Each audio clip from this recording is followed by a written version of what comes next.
These are the days of grace and mercies for us, the Gentiles. புறஜாதியாராய் இருக்கக்கூடிய நமக்கு தேவனுடைய இரக்கத்தையும் கிருபையும் பெற்றுக்கொள்வதற்காக குறிக்கப்பட்ட நாட்கள் இவைகள். Arise and have pity on Zion. It is a time to favor her. The appointed time has come. So there is an appointed time for Israel. இஸ்ரவேலுக்கு நியமிக்கப்பட்ட ஒரு காலம் இருக்கிறதே. There is an appointed time for Gentiles. புறஜாதியாருக்கு ஒரு காலம் நியமிக்கப்பட்டிருக்கிறது. The coming of the Lord proves this evidently, emphatically. Who are the people involved in this prophecy? இந்த தீர்க்க தரிசனங்களுக்குள்ளே யாரெல்லாம் ஈடுபட்டிருக்கிறார்கள்? We have to decide with the help of the Holy Spirit when this is going to happen. எசேக்கியேல் 38-39 அதிகாரத்தை குறித்து ஏன் இப்பொழுது பேசுகிறோம்? Because Jesus Christ's second coming would happen at that time.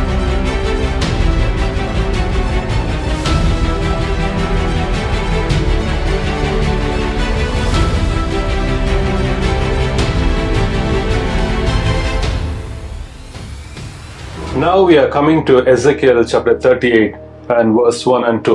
இப்பொழுதும் எசேக்கியேல் 38 அதிகாரம் 1-2 வசனங்களை நாம் கவனிப்போம். And the word of the Lord came to me saying, Son of man, set your face toward Gog of the land of Magog, the prince of Rosh, Message and Tubal, and prophesy against him. கர்த்தருடைய வார்த்தை எனக்கு உண்டாகி, அவர் மனுபுத்திரனே, Meshech Tubal ஜாதிகளின் தலைமையான அதிபதியாகிய Magog தேசத்தானான கோகுக்கு எதிராக நீ உன் முகத்தை திருப்பி அவனுக்கு விரோதமாக தீர்க்க தரிசனம் உரைத்து. This is a final message in the 6 night visions delivered by Ezekiel. எசேக்கியேலுடைய அந்த 6 ராத்திரி தரிசனங்களுக்குள்ளே எசேக்கியேலுக்கு தெரிவிக்கப்பட்ட இறுதி தீர்க்க தரிசன செய்தி இதுவாகும். The central concern about all these prophecies is about the possession of land by Israel.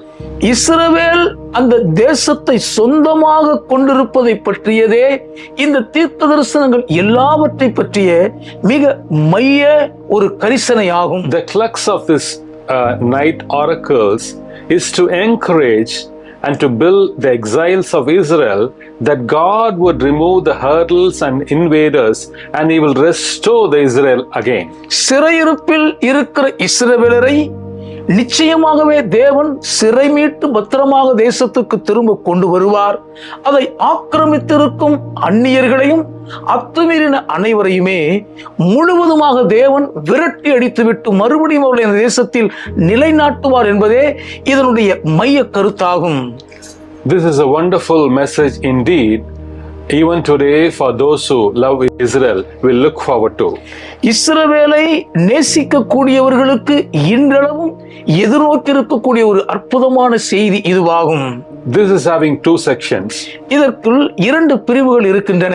Chapter 38 verse 1-16 is first part.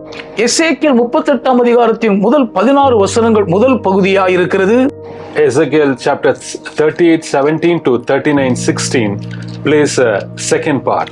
எசேக்கியேல் 38:17 முதல் 39:16 வரையுள்ள வசனங்கள் 2ஆம் பகுதியை உள்ளடக்கி இருக்கின்றன. The first section deals about the invasion of Gog to Israel. முதல் பிரிவில் கோகும் மாகோகும் இஸ்ரவேல் தேசத்தை ஆக்கிரமிப்பதை குறித்த விவரங்களை வர்ணிக்கின்றன. The second section talks about the God's judgment upon Gog and his allies. 2ஆம் பிரிவோ கோகின் மீதும் அதனுடைய கூட்டணி தேசங்கள் மீதும் தேவன் வெளிப்படுத்தும் நியாய தீர்ப்பை எடுத்து சொல்கின்றன. The wonderful message is, the message begins like this.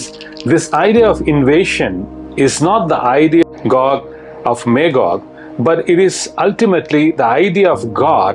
He only promotes this idea, he only completes the idea. இதிலே நாம் கவனிக்க வேண்டிய மிகவும் சுவாரஸ்யமிக்க ஒரு கருத்து என்னவென்றால், இஸ்ரவேல் தேசத்தின் மண்ணை படையெடுத்து ஆக்கிரமிக்க வேண்டும் என்கிற யோசனை கோகு மாகோகு தேசத்தின் எண்ணத்தில் உதித்ததல்ல.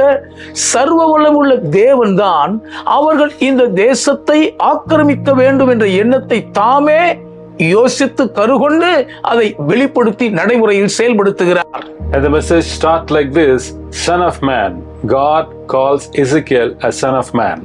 இந்த செய்தி துவங்கும் பொழுது எசேக்கியேலை தேவன் மனுபுத்திரனே என்று அழைக்கிறார். Son of man. So Ezekiel here undeniably prophesying the infallible word of the Lord to all the human beings. ஆகவேதான் அழியாத தேவனுடைய வார்த்தையை அனைத்து மனித பிறவிகளுக்கும் மறுக்க முடியாத அளவுக்கு எசேக்கியேல் தீர்க்க தரிசனமாக உரைக்கிறதை பார்க்கிறோம். And he calls someone Gog. இங்கே கோகு என்று சொல்லப்பட்ட ஒருவனை அழைக்கிறார். The sons of Joel were Shemaiah his son, and Gog his son, Shemi his son. யோவேலின் குமாரரில் ஒருவன் செமாயா, இவன் குமாரன் கோக், இவன் குமாரன் சிமேயி. Whoever Gog is, he has founded Magog, and the Greeks call them as Scythians in history.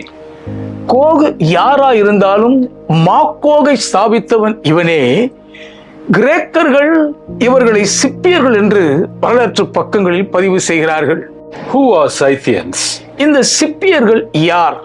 The broad sense of this word, Scythians, represent the people who lived in groups in parts of Russia.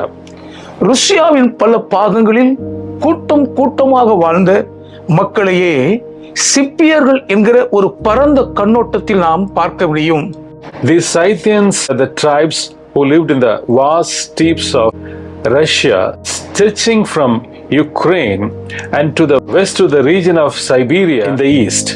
இந்த சிப்பியர்கள் பறந்து விரிந்திருக்கும் ருஷ்ய தேசத்தின் செங்குத்தான Ukraine தொடங்கி கிழக்கில் இருக்கக்கூடிய சைபீரியா வரைக்கும் பரவி வாழ்ந்த பழங்குடியினராக கருதப்படுகிறார்கள். Now we are going to look Ezekiel chapter 38 verse 2. நாம் இப்பொழுது எசேக்கியேல் 38ஆம் அதிகாரத்தின் 2ஆம் வசனத்தை பார்க்க போகிறோம். Son of man, set your face toward Gog of the land of Magog, the prince of Rosh, Meshech and Tubal, and prophesy against him. மனுபுத்திரனே, Meshech Tubal ஜாதிகளின் தலைமையான அதிபதியாகிய மாக்கோகு தேசத்தானான கோகுக்கு எதிராக நீ உன் முகத்தை திருப்பி அவனுக்கு விரோதமாக தீர்க்க தரிசனம் உரை. We should read this verse in Amplified Bible version. விரிவாக்க வேத மொழியாக்கத்தில் இந்த வசனத்தை நாம் கட்டாயம் படிக்க வேண்டும். Otherwise you won't find the word Rosh. இல்லாவிட்டால் அங்கே ரோஷ் என்ற ஒரு பதம் இல்லாமல் போய்விடும். Let me explain why and how. இது ஏன் எப்படியா இருக்கிறது என்பதை நான் உங்களுக்கு விளக்கி சொல்லுகிறேன். The homeland of ancient Scythians were inhabited by the recent past Soviet Union. பூர்வ காலத்து இந்த பழங்குடியினராகிய சிப்பியரின் தாய் நாடு என்பது இக்காலத்தில் இருக்கக்கூடிய சோவியத் ருஷ்ய தேசத்து மக்களால் முழுவதுமாக குடியேற்றப்பட்டிருந்தது என்பதை அறிய வேண்டும். The republics called Kazakhstan, Kyrgyzstan and Ukraine among those regions.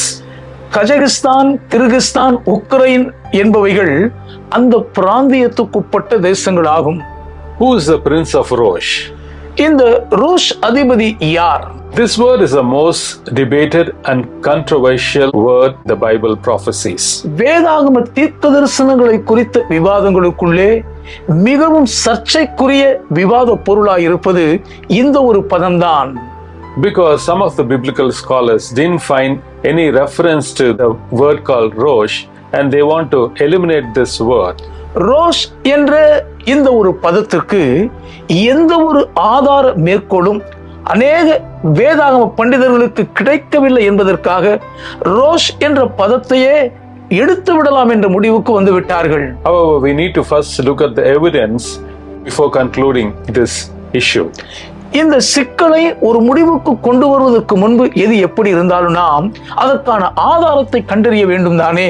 The central issue involves in this word Rosh is this. ரோஷ் என்ற இந்த பதத்தில் இருக்கக்கூடிய மிக மைய சிக்கல் இதுதான். Because the word as an adjective refers to the chief of the people, ஜனங்களின் தலைமை என்கிற ஒரு உரிச்சொல் இந்த வார்த்தைக்கு முன் இடம்பெற்றிருப்பதே காரணம். Ought to take the name as a proper noun itself. இல்லாவிட்டால் ஒரு சரியான பெயர் சொல்லையே அது தன்னகத்தை கொண்டிருக்கிறது என்றும் சொல்லலாம். This is a watershed moment to understand the issue clearly. இந்த பிரச்சனையை மிக தெளிவாக நாம் புரிந்து கொள்வதற்கு ஏதுவாக Now I'm going to explain and throw some light into the subject, whether it's a proper noun or an adjective. இது ஒரு உரிச்சொல்லா இல்லாவிட்டால் இது ஒரு பெயர் சொல்லா என்பதை நாம் அறிந்து கொள்வதற்கு ஏதுவாக சரியான தெளிவை அடையும்படி ஒரு வெளிச்சம் உங்களுக்கு முன்பாக நான் வீசப் போகிறேன். In Hebrew, Rosh means simply head, top or chief. எபிரேய பதத்தில் ரோஷ் என்று சொன்னால் மிக சாதாரணமாக இதுதான் தலை, இதுதான் மிக முக்கியமானது, இதுதான் பிரத்யேகமானது, மேல்மட்டம் என்று சொல்லிவிடலாம். It is a common word used in all Semitic languages. இந்த செமிட்டிக் மொழிகளில் எல்லாம் இதை ஒரு பொதுவான வார்த்தையாகவே பயன்படுத்தி வந்தார்கள். The problem is, we should know whether Ezekiel referred this as a proper noun or an adjective. எசேக்கியேல் இதை ஒரு பெயர் சொல்லாக குறிப்பிட்டாரா அல்லாவிட்டால் ஒரு சொல்லாக கையாண்டாரா என்பதை தான் இப்பொழுது நாம் அறிய வேண்டும். The problem of the early translators is this, because they took it as an adjective, the word called Rosh. ரோஷ் என்ற பதத்தை ஆதி காலத்தவர்கள் ஒரு சொல்லாக எடுத்துக்கொண்டதுதான் சிக்கலுக்கு காரணமே. But the Hebrew scholar Gesenius considered this as a proper noun. ஆனால் கெசேனியஸ் என்கிற எபிரேய பண்டிதர் இதை ஒரு பெயர் சொல்லாகவே கருதுகிறார். Because he considered the following nation, Message and Tubal and inclusive of Rosh is a proper noun. Meshech, Tubal அதை உட்பட்டு சேர்ந்து வருகிற இந்த ரோஷும் சரியான பெயர் சொல்லே என்கிற ஒரு முடிவுக்கு அவர் வந்து விடுகிறார். He also quotes the Byzantine writers who mentions this group of people as Ros.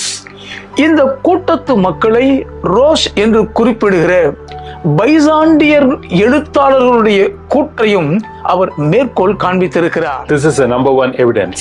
இது முதலாவது ஆதார சான்றாகும். Number two is a Septuagint Greek Bible. இரண்டாவது செப்துவஜந்து கிரேக்க வேதாகமும் ஆதாரமாய் வருகிறது. The Greek Bible translated is as a proper noun. கிரேக்க வேதாகமும் இந்த பெயரை ஒரு சரியான பெயர் சொல் என்றுதான் மொழிபெயர்க்கம் செய்திருக்கிறது.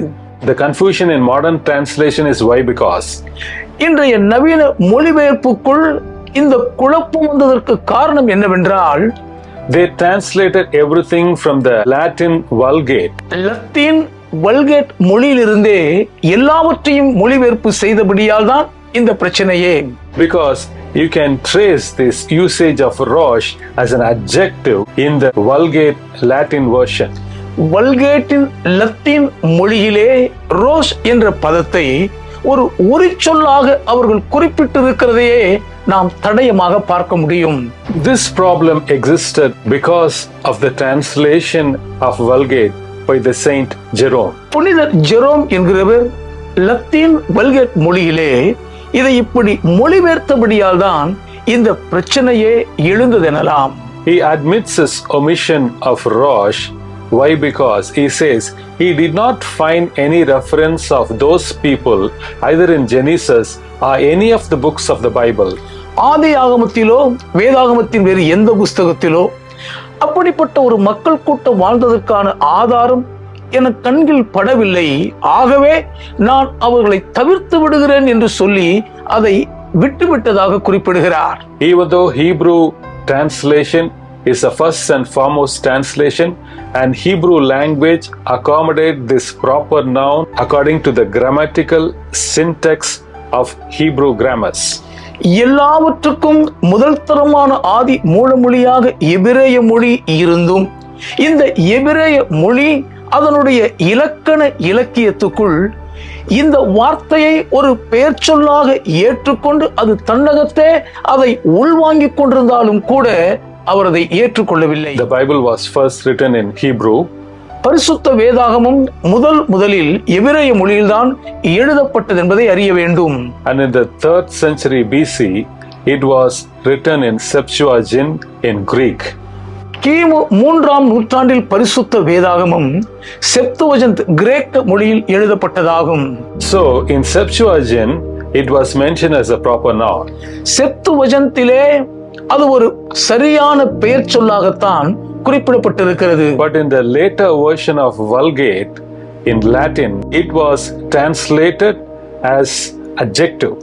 ஆனால் பிற்பாடு வல்கேட்டின் லத்தீன் மொழியில் அது ஒரு உரிச்சொல்லாக மொழியாக்கம் செய்யப்பட்டு விட்டது. Jerome still says he is not convinced because he didn't find any reference in the Bible about the people of Rosh.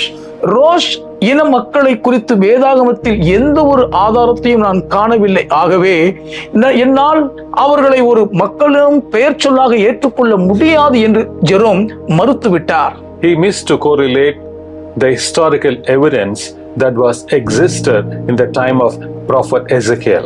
எசேக்கியேல் தீர்க்கதரிசியின் காலத்திலே ஆதார சான்றாக இருந்த அந்த வரலாற்று ஆதாரத்தை ஏற்றுக்கொள்ள அவர் தவறிவிட்டார்.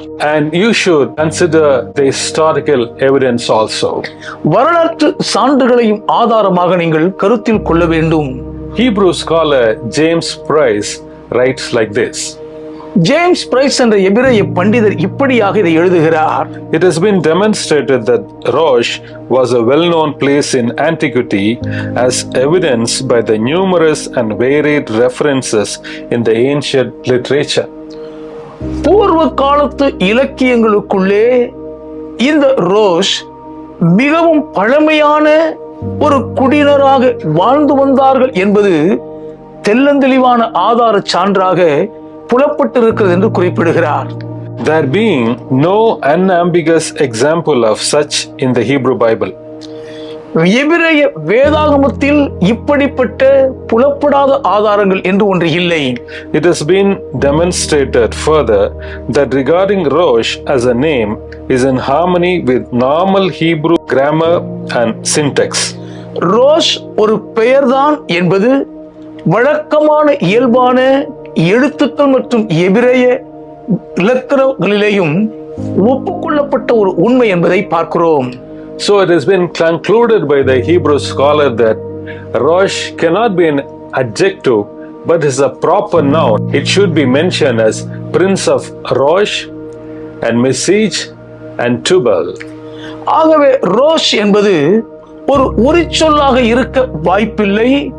மேசேக், தூபால் மற்றும் ரோஷ் இவர்களுடைய அந்த மக்களின் தலைமை அதிகாரியாக இருப்பதற்கான சாத்தியம் உண்டு என்பதை எபிரேய பண்டிதர் மிக தெளிவாக ஒப்புக்கொண்டு எழுதியிருக்கிறார்.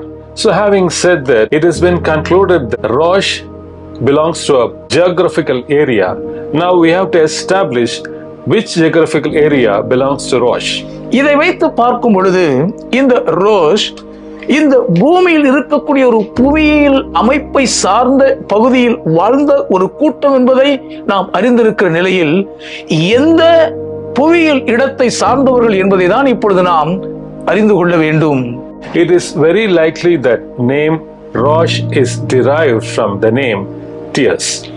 ரோஸ் என்ற இந்த பெயரானது தீராஸ் என்கிற ஒரு பெயரிலிருந்து தான் வந்திருக்கிறது என்பது மிகவும் தெளிவான ஆதாரமாய் இருக்கிறது. We can see that in Genesis chapter 10 and verse 2 in the table of nations. ஆதியாகமம் 10ஆம் அதிகாரத்தில் பல மக்கள் இனங்களை குறித்த பட்டியலிலே இந்த தீராஸ் குறிப்பிடப்பட்டிருப்பதை நீங்கள் பார்க்கலாம்.